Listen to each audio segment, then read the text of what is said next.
এরপরে কোরআন শরীফের ২০ নম্বর পারার ৬ নম্বর পৃষ্ঠায় আসছে, এক যুবককে থাপ্পড় দিয়েছে ফিরাউনের গোত্রে। থাপ্পড় দেওয়ার সাথে সাথে ফাওয়াকাযাহু মূসা ফাকাদা আলাইহি, সলের উপরে এক থাপ্পড় মারছে। ওয়াকজুন মানে এই জায়গায় কষে দেওয়া, এক থাপ্পড়ে জায়গায় শেষ। হাতে কিন্তু সেই রকম শক্তি। আর একবার বুখারীর হাদিসে আসছে থাপ্পড় দিয়েছে মালাকুল মউত। মালাকুল মউত এসে বলতেছে আপনারা নিতে আসছে। যেই বলতে একদম শোক বেরোয় যায় যে অবস্থা। আল্লাহর কাছে যে বলছে আল্লাহ আমার মারছে। কে মারছে? বলে মূসা আমারে থাপ্পড় দিয়েছে। আল্লাহ তাআলা কুদরতি হাত দিয়ে আবার ঠিক করে দিয়েছে। কইছে কি কইছো কি যে? কয় আমি কইছে নিতে আসি, আর উনি থাপ্পড় দিচ্ছে। আল্লাহ বলছে ওইটা বলতে না, তুমি যে বলবা যে আল্লাহ আপনারা নিতে পাঠাইছে, আপনি যাইতে চাইলে নিয়ে যাব, থাকতে চাইলে আপনাকে রেখে যাইতে বলছে। আপনি থাকবেন না যাবেন? তো পরে আর বারে নাই, বলছে তুমি নিয়ে যাও। আসসালামু আলাইকুম আল কারীমে স্বাগতম।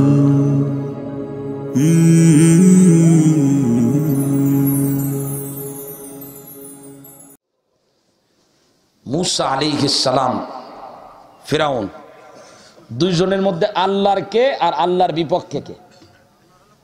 মূসা আলাইহিস আর ফিরাউন বিপক্ষে। এই দুইজনের মধ্যে ধনী কে?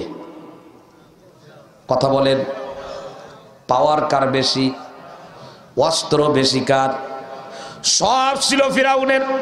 রাইস কুকার ছিল, কারি কুকার ছিল, অস্ত্রধারী ছিল, দেহরক্ষী ছিল, টাকা ছিল, পাওয়ার ছিল, চেয়ার ছিল, মার্সিডিজ গাড়ি ছিল। এমন কোন জিনিস ছিল না যা ফিরাউনের ছিল না। তাই তো ফিরাউন হয়েছে, ফিরাউনের সবই ছিল। হযরতে মূসা আলাইহিস সালামের কিচ্ছু না, ফিরাউনের সব আছে। তাই মূসার বাহিনীর উপরে নির্যাতন চালাইতো। জানা আছে না? তো মূসা আলাইহিস সালাম একদিন আফসোস করে আল্লাহরে বলতেছে, আল্লাহ আমি হইলো তোমার, ফিরাউন হইলো শয়তানের, তো তুমি মাল সম্পদ টাকা পয়সা প্রতিপত্তি সব তুমি ফিরাউনের দেশো কেন? ইন্নাকা আতাইতা ফিরাউনা ওয়া মালাহু জিনাতাও ওয়া আমওয়ালান ফিল হায়াতিদ দুনিয়া, তুমি ওর এত কিছু দেশো কেন? কেন নিতে পারো না? কথা বলেন, কেন নিতে পারো না? কথা বলেন তো, কেড়ে নিতে পারেন এই শব্দটা কিভাবে বলছে? আমি এইভাবে বললাম, আর কোরআন শরীফের যে আয়াতের মধ্যে যা আসছে তা তো আরো মারাত্মক শব্দ। রব্বানা তুমিস আলা আমওয়ালিহিম। হারুন বর্ষে পাশে হাত উঁচু করে, অনেকে সম্মিলিত মুরাজাতের পক্ষে দলিল পায় না, কোরআন শরীফের আয়াত হলো তাদের দলিল। হারুন আলাইহিস সালাম পাশে বসা, হযরত মূসা আলাইহিস সালাম দোয়া করতেছে, রব্বানা তুমিস আলা আমওয়ালিহিম ওয়াশদুদ আলা কুলুবিহিম। এর তরজমা হলো, সহজ তরজমা, তার সম্পদ শক্তি তার বলয় ভেঙে চুরমার করে দাও, ওরে রাখার দরকার নেই, ও তোমারে মানে না। কে দোয়া করতেছে? মৌলবীর দোয়ায় যদি নদীর পানি শুকাইতো, মৌলবীর মতো শুকাইতেও কথা বলে না কেন? কথা বুঝতেছেন আবার? কে দোয়া করতেছে? আল্লাহ রাব্বুল আলামিন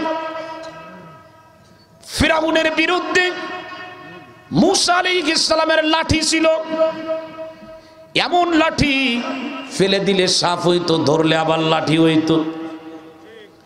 মূসা আলাইহিস সালামের হাতের মধ্যে সেই রকম শক্তি ছিল, একদম কোলের বাচ্চা থাকা অবস্থায় ফিরাউন রে এক থাপ্পড় দিয়েছে। ফিরাউন কয় আমি শেষ। এরপরে কোরআন শরীফের ২০ নম্বর পারার ৬ নম্বর পৃষ্ঠায় আসছে, এক যুবককে থাপ্পড় দিয়েছে ফিরাউনের গোত্রে।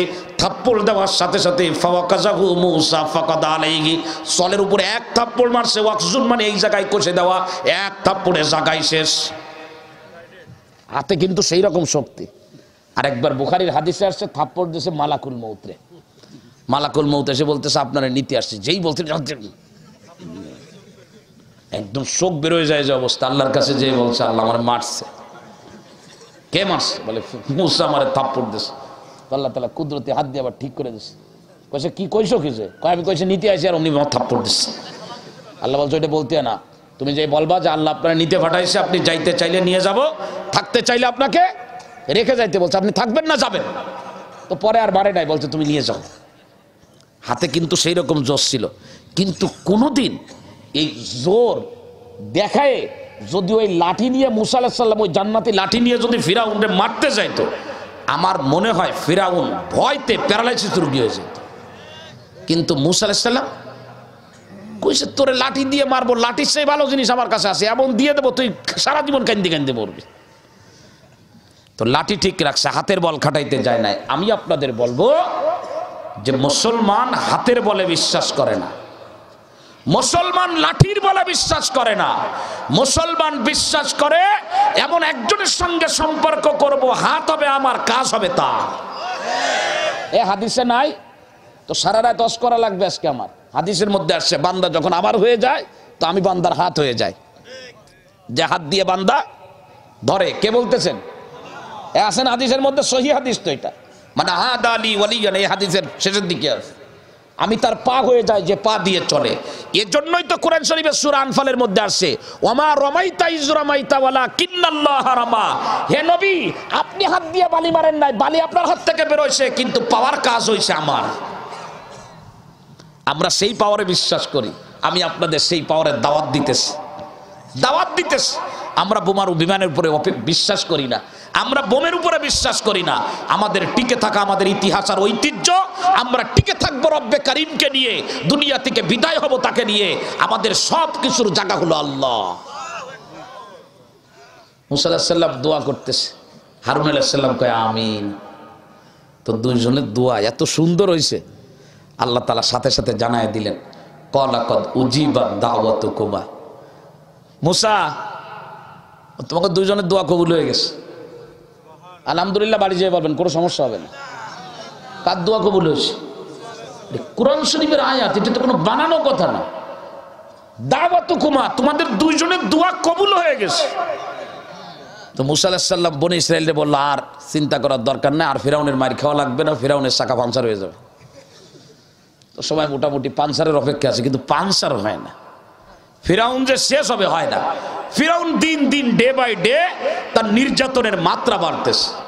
আমি আপনাদেরকে একটা কথা বলে যাই, আমি ছোট মানুষ, বড় ছোট মুখে বড় কথা। মুসলমানের উপরে কাফের বেঈমানের নির্যাতনের মাত্রা বাড়বে যত, কাফের বেঈমানের বিদায় হওয়ার সময় ঘনিয়ে আসবে তত। অপেক্ষা করেন, দেখতে পাবেন। আমরা ইসলামে বিশ্বাস করি, কোরআনে বিশ্বাস করি, হাদিসে বিশ্বাস করি, এটা আমাদের দিলের কথা। ভয় পাই না। রাত যত গভীরে হবে দিন তত কাছেই আসবে। দিন যত শেষ হয়, সূর্য যত ঢলে যায়, ভয় পেও না, রাত তোমার সন্নিকটে। এর জন্য আমার আল্লাহ বলে দিয়েছেন ইন্না মাআল উসরি ইউসরা। শুধু পড়ি না, বিশ্বাস করি। আজকে কাশ্মীর, মায়ানমার, চীন, আফগান, সিরিয়া, লেবানন, মুসলমানদেরকে পাখির মতো গুলি করে মারা হচ্ছে। ভয় পেও না মুসলমান, বিজয় বড় সন্নিকটে। ফাতহুন করিব, কাছাকাছি আসছে। তো হযরত মুসা আলাইহিস সালামের দোয়া কবুল হয়ে গেছে। বনি ইসরাইল তো খুব খুশি, কিন্তু রেজাল্ট নাই। 1 বছর যায়, 2 বছর যায়, 3 বছর যায়। তো বনি ইসরাইলের লোকজন মুসা আলাইহিস সালামরে বলতেছে আপনি বললেন হুজুর দোয়া কবুল হয়ে গেছে, তো রিজাল্ট কই? তো মুসা আলাইহিস সালাম বলছে আমিও তো তাই মনে করছিলাম, রিজাল্ট কই? তো আল্লাহরে বলতেছে আল্লাহ সে রিজাল্ট কই? তো আল্লাহ তাআলা সাথে সাথে বলে দিয়েছে ফাস্তাকিবা, একটু ধৈর্য ধরো, এত ব্যস্ত হইলে হবে না। দোয়া কবুল হয়েছে, রিজাল্ট দেবো আমি। দোয়া করছো তুমি, রিজাল্ট হবে আমার কাছ থেকে। তো আল্লাহর মেহেরবাড়িতে রিজাল্ট আসছে। ওয়াজাওয়াজনা বিবানি ইসরাঈল আল বাহর আসছে না, কিন্তু এই ক্বালাকাদ উজিবাত আর ওয়াজাওয়াজনা বিবানি ইসরাঈল এই জায়গায় তো 1 লাইনের ডিসটেন্স, কিন্তু তাফসীরের কিতাবের মধ্যে লিখছে মাঝখানে মাত্র 40 বছর সময় গেছে। কয় বছর জোরে বলেন? কুষ্টিয়ার মুসলমান চোখের পানি জমিনে ফেলো, ইসলামের জন্য ফেলো, নামাজের জন্য ফেলো, আমাদের স্বাধীনতা সার্বভৌমত্বের জন্য ফেলো, আমাদের বাচ্চারা আমাদের কাছে ইসলামের যে ঐতিহ্য রেখে গেছে সেইটার জন্য তোমরা ফেলো, ইসলামের ইতিহাসের ঐতিহ্য, ইসলামিক কৃষ্টি কালচারের জন্য চোখের পানি ফেলো। আল্লাহরে বলো আল্লাহ আমি আর চোখ দিয়ে কোনো বেগানা নারী দেখতে চাই না, আমি কোনো গুনার পরিবেশ দেখতে চাই না।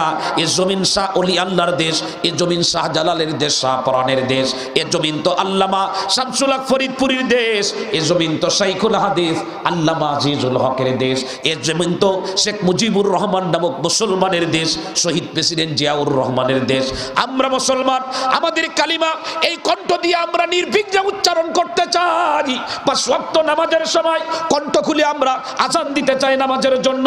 ওগো আল্লাহ, আমাদের এই স্বাধীনতাকে, আমাদের এই স্বকীয়তাকে, আমাদের এই ঐতিহ্যকে ইহুদি খ্রিস্টান পছন্দ করে না, তাই তারা অত্যন্ত কৌশলে এগুলো কেড়ে নিতে চায়। আল্লাহ, আমরা জমিনের উপরে মাথা রেখে বলি, আমাদের বুকের তাজা রক্ত যদি তোমার দরকার হয়, তাজা রক্ত তুমি নাও, কিন্তু বাংলাদেশে কালেমার পতাকাকে তুমি উঠায় দাও। বলো, বলতে থাকো, বলতে থাকো। জেনারেল ফ্যামিলির সন্তান, সকালবেলায় মক্তবে আলিফবাতা পড়ে এই পর্যন্ত আসছিলাম। আমি আব্দুল কুদ্দুস আসি, কিন্তু কেন যেন সেই মক্তব বন্ধ হয়ে গেছে, বন্ধ হয়ে গেছে। আলহামদুলিল্লাহ, মাননীয় প্রধানমন্ত্রী দারুল আরকাম মাদ্রাসা করে চেষ্টা চালাইতেছেন টেকনাফ থেকে তেতুলিয়া পর্যন্ত। প্রত্যেকটা মসজিদের ভিতরে প্রত্যেক দিন সকালে এলাকার প্রত্যেকটা মুসলমানের সন্তানের মুখ থেকে যেন আল্লাহ শব্দ বের হয়। আমরা তার দীর্ঘ হায়াত কামনা করি। সাথে সাথে এই কাজের জন্য যারা বাধা দেবে তাদের বিরুদ্ধে আল্লাহর কাছে ওই দোয়া করি মুসা আলাইহিস সালাম যে দোয়া করেছিলেন ফেরাউনের বিরুদ্ধে।